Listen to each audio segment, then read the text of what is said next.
What up, everybody? Sven Diesel here. Let's get a hook loaded. Let's start tying a minnow. I like flashy things, so I've got a size 2 in here. I've got my nano silk, and it's in black. Gonna go ahead and start this on, and I want this to be weighted, so I'm gonna put on a pair of weighted dumbbell eyes. I've chosen red. I fish it in yellow, orange, so I'm going to do a couple wraps, and then as it naturally twists around, gonna figure eight this thing, do a little over under to tighten that up, figure eight it again, making sure it's about in the position I want. You can see I've got about a 1.5 eye lengths back, because we're going to be building up a head kind of around these eyes. And once we get that secure, let's get our thread to the back of the shank. And I'm going to use a little Zappa Gap in here to kind of seal the deal on these eyes, and just put a little bit on top and get a little bit. I got too much on here, so let's don't want to get too much glue, otherwise it won't dry and we'll get it all over our fingers. But you can sit and wait that. If you're prepping, you can let this dry. I'm just going to continue tying. Now, the reason this one's called the Midnight Rainbow is because I'm primarily using this Krinklezon by Snake River Fly, and I'm also mixing in some Ripple Ice in the colors that they didn't have. And so as I grab the bag, I'm going to grab a pretty good clump out of this, and I'm just pinching the bag slightly with my left hand as I pull out a clump. And I don't want these fibers to line up, but I want to get rid of any that are stragglers, and so I'm going to kind of twist it up. You can see I've got about as I twist it, it's about a pencil thickness, soft thickness.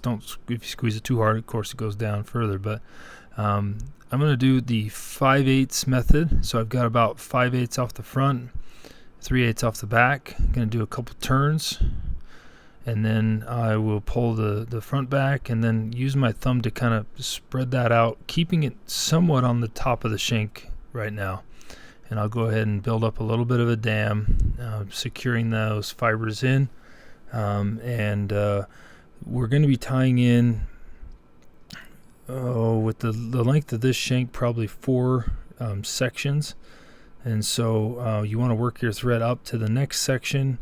And we'll go ahead and do another tie-in point there. I'm going to grab another clump similar in size, about a pencil as you roll it up.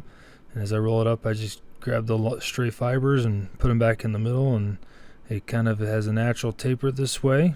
And on this one, I'm going to do a 50-50. So I'm going to actually tie it in the middle of the big clump I have here, and I'm going to go ahead and give it a couple turns, making sure it's secure, sitting on top. Go ahead and wrap that back, and as I wrap back this time, I'm going to spread that front section over so it's going over the sides, kind of starting to build that profile. And we'll build up a little bit of a dam, seeing how that looks. I got a little bit of glue on my fingers, some of these fibers. Whoops. That's the advantage to prepping and letting your dumbbell eyes dry first, but we'll build up a little bit bigger dam, making sure that it's forcing this flash material to go backwards, and it's sort of a reverse tie-in. That way, as we build it up more and more, the profile won't, basically go to a noodle as we're fishing it, but it will still allow that tall profile. And we're going to go ahead, and I've worked my thread up a little bit to the next section. Going to tie it in 50-50 again. This time, however, I'm going to tie in a second section on the point side of the hook, and so that way we're going to really kind of get a little bit of bulk here in the middle of this pattern, and it should allow for a nice taper. And so what I'm going to do is same noodle size, but this time, I'm going to divide the back section right now. I'm just going to use my scissors without cutting them. I'm just going to run it down the middle, so that way it just goes right around the hook point. I'll tie it in at the 50-50 point. Go ahead and give it a couple turns, pull it back, and making sure to not trap too many fibers. But as you can see, we've got a lot of flash on here, and it's going to be awesome. So build up a real nice dam right here, so that being careful not to wrap over the fibers, which would cause them to go flat. But look at that, that's just fanning back. It's got a natural taper. It's looking really nice. We've got a good profile. It's going to have a good length. I'm going to just brush these out, trying to see if I got some trap fibers, or this also helps to see what it's actually kind of looking like, and I really like to see that taper as it goes back. So this is awesome. So let's do a few more wraps, and we'll go ahead and then get to our next section, which will be right behind the eyes. And for this, we're going to be tying in a secondary color at this point. Now you can tie this with it colors up, colors down. There's a bunch of imitation patterns, hot spots, whatever you want.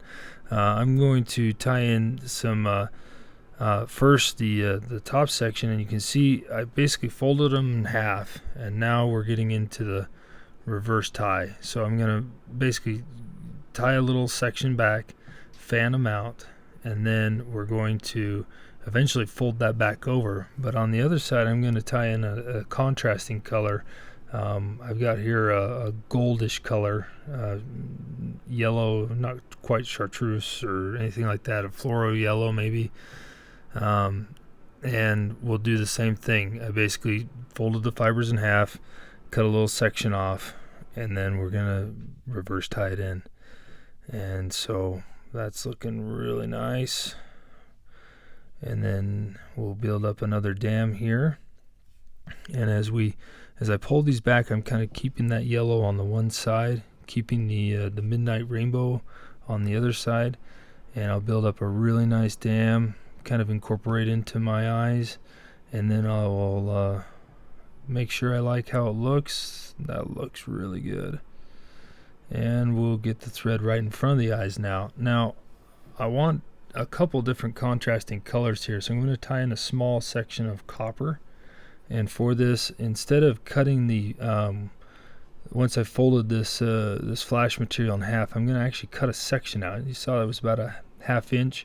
That way these fibers are a little bit shorter than those yellow ones, which was a little bit shorter than the middle section of the body. And so I'm just going to tie them in the same way, give it a nice reverse tie-in, kind of trying to fan it out, but I'll give it a couple securing wraps first. And I want to try and keep these fibers between those eyes. And so making sure I can spread them out as little, you don't have a lot of room to work with here, but I just want to make sure they're kind of fanning out versus, staying in a clump going back. And I'm really liking where this is going. I hope you guys are too. It's a little bit difficult to work with just this flash material, so luckily my wife was generous enough to donate some of these to the cause. It really helps keep all those fibers kind of where you want them. And so we're going to finish off this head now. I'm going to do the same process, fold them in half, cut a section out, but on the blue, this midnight rainbow, I'm going to leave about the same length as I did the yellow. Just cut a little section out, give it a slight taper as I tie that in.